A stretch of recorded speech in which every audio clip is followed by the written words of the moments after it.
Hi friends, welcome to my YouTube channel. कैसे हो आप सभी? आई होप कि आप सभी बहुत अच्छे होंगे। तो फ्रेंड्स, आज बहुत दिनों बाद आपसे मुलाकात हो रही है। तो फ्रेंड्स, आशा करता हूँ कि आपके सीयूटी के एग्जाम बहुत अच्छे गए होंगे। फ्रेंड्स, आज सबसे ज्यादा ना एक क्वेश्चन आ रहा है लोगों के मन मन में। सबसे ज्यादा क्वेश्चन लोग मेरे से कमेंट करेंगे भैया। और हाँ, मैं मानता हूँ ये लोगों के साथ हुआ, जिसका मुझे भी काफी दुख है कि भैया हमारा एक एग्जाम स्किप हो गया, 2 एग्जाम स्किप हो गए। किसी किसी को यहाँ तक कि डोमेन्स के सारे ही एग्जाम स्किप हो गए। किसी का जीटी का पेपर स्किप हो गया, किसी का इंग्लिश का पेपर स्किप हो गया। देखो भाई, अब भाई उन्होंने सबसे पहले यही सवाल पूछा, क्या भैया अब हमारा एडमिशन नहीं हो पाएगा, हम किसी भी दिल्ली यूनिवर्सिटी या अदर किसी भी यूनिवर्सिटी में एलिजिबल नहीं है? मैंने कहा भाई, आज इसके ऊपर एक डिटेल वीडियो बना बना करके लाता हूँ।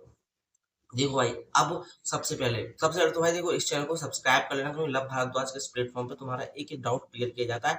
और आपको लव भारद्वाज जैसे मैं आपके डाउट सॉल्व करता हूँ ना, आपकी एक एक क्वेरी को सॉल्व करता हूँ, ऐसे कहीं पर भी आपका कोई भी डाउट सॉल्व नहीं करेगा। वो तो सिर्फ एक हाइप बनाने के लिए। तो देखो फ्रेंड्स, सबसे पहले इस समय पर अगर आपका एग्जाम छूट गया है, तो भाई फ्रेंड्स, सबसे पहले तो आप मेरे को ये बताओ कि आप कौन सा कोर्स टारगेट करना चाहते हो, एंड देन कौन सी आप यूनिवर्सिटी को टारगेट कर रहे हो। सब कुछ डिपेंड इस पे करता है। पेपर के छूटने से उन्होंने बहुत से लोग है ना ये सवाल पूछे, भैया अगर हमारा मान लो कोई पेपर छूट गया, तो मान लो क्या हम उसमें फेल हो जाएंगे या बैक आ जाएगी? देखो, पहले पहले तो मैं तुमको एक बात बताता हूँ, ये कोई क्लास 12 का एग्जाम नहीं है कि आपका अगर कोई पेपर स्किप हो गया या कोई पेपर छूट गया या किसी में नंबर कम आए तो उससे आपका किसी यूनिवर्सिटी में एडमिशन नहीं होगा। इससे कोई फर्क नहीं पड़ता।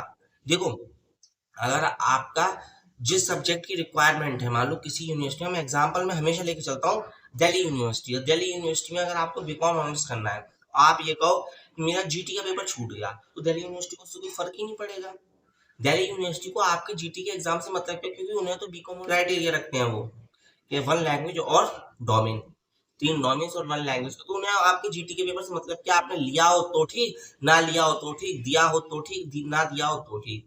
देखो, इस फंडे को हमेशा आप समझो। अब कल एक भाई का कमेंट आया, भैया मेरे ना तीनों डोमेन के पेपर छूट गए हैं, मेरे को ना बीएचयू में एडमिशन लेना, बीएचयू की रिक्वायरमेंट है इंग्लिश और जनरल टेस्ट की, वो मैंने दे दिया है, तो क्या मैं एलिजिबल हूँ? भाई आप कौन से एलिजिबल हो आप? क्योंकि बनारस हिंदू यूनिवर्सिटी को उससे क्या मतलब भाई?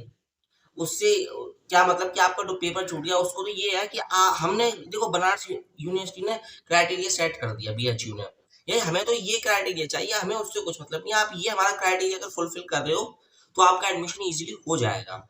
आप ये बात समझो ना। आप उसको इससे क्या मतलब कि आपने फालतू की चीजें आपने ली कि नहीं ली, उसे तो जिससे उसे मतलब है, से उस चीज से उसका उसका मतलब है, उसे से उस चीज से मतलब है जिससे जिससे उसकी जो उसके एलिजिबिलिटी क्राइटेरिया में। हाँ, अगर मान लो आप दिल्ली आपने बीबीए टारगेट कर रहे हो, आप मान लो इस समय आप बीबीए का एग्जाम्पल लेते हैं, और आपका जीटी मैथ्स और इंग्लिश में से किसी एक का पेपर छूट गया, तो आप बीबीए के लिए एलिजिबल नहीं।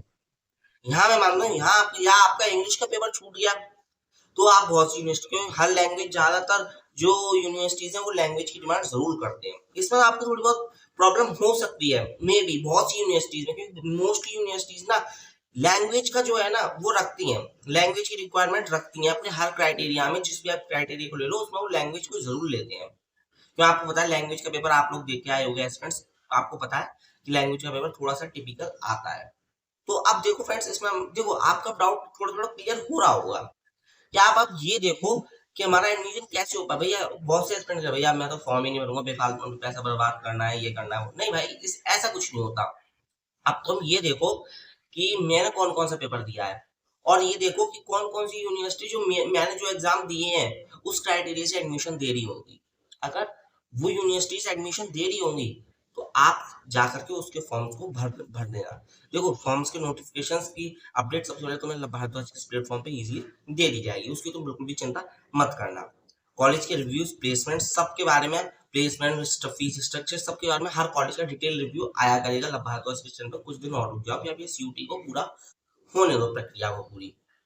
तो देखो, अब तुम्हें समझ में आ रहा होगा ना, कि कमेंट करना फ्रेंड्स अगर तुमको समझ में आ रहा हो, तो सेशन को लाइक जरूर करते रहना, सब्सक्राइब कर लेना चैनल को अगर तुमको मेरी, क्योंकि मैं तुम्हारी एक एक क्वेरी को सॉल्व कर देता हूँ। देखो, ये जो इस समय है ना, सबसे ज्यादा डिमांडेड है ये वीडियो, क्योंकि बहुत से कोई इस पर ज्यादा बात नहीं करने को राजी हो रहा है।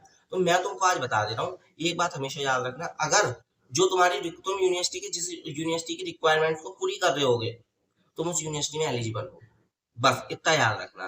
अब ये देखना है कि भाई मैं जिस कोर्स को टारगेट कर रहा हूँ उसके लिए वो यूनिवर्सिटी क्या कोर्स मांगती है, क्या मतलब क्या स्पेसिफिक सब्जेक्ट की रिक्वायरमेंट रखती है, आपको बस ये देखना है। देन फ्रेंड्स आप उस यूनिवर्सिटी में इजीली अप्लाई कर सकते हो।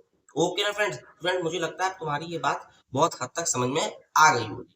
फ्रेंड ओके फ्रेंड्स, तो अगर तुमको मेरी वीडियो अच्छी लगी सब्सक्राइब कर लेना, वीडियो को लाइक कर देना, देन फ्रेंड वीडियो को शेयर करना अपने फ्रेंड्स में, टेलीग्राम चैनल को ज्वाइन करना, तो इला भारद्वाज के इस प्लेटफॉर्म पर मैं ऐसे ही आपकी एक एक क्वेरी को सॉल्व करता था। ओके फ्रेंड, बाय बाय, तब मिलते हैं नेक्स्ट में, तब तक के लिए जय हिंद जय भारत, जय हिंद जय भारत।